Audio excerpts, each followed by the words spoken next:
کبھی کبھی انسان ایک نامعلوم سی کیفیت کا شکار ہو جاتا ہے، سمجھ نہیں پاتا کہ وہ کس چیز سے ناخوش ہے، اپنی زندگی سے، حالات سے، لوگوں سے، یا پھر اپنے آپ سے۔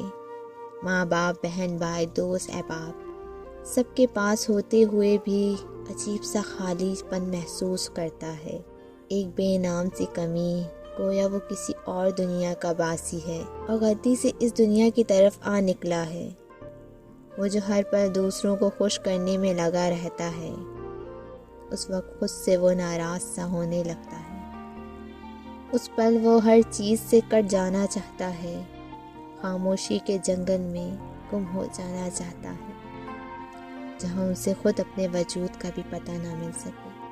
تب وہ بے بس ہو کر سوائے آنسو بہانے کے کچھ نہیں کر سکتا۔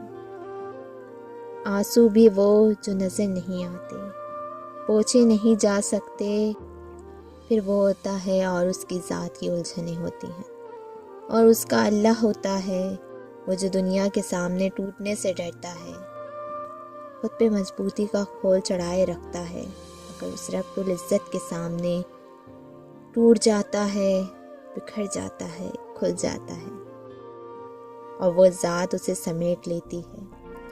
خود سپرتی کا یہ عالم اسے زندگی کی حقیقت سمجھا دیتا ہے۔ بہت عجیب سی کیفیت ہوتی ہے جو ہر انسان پر ٹوٹ پڑتی ہے۔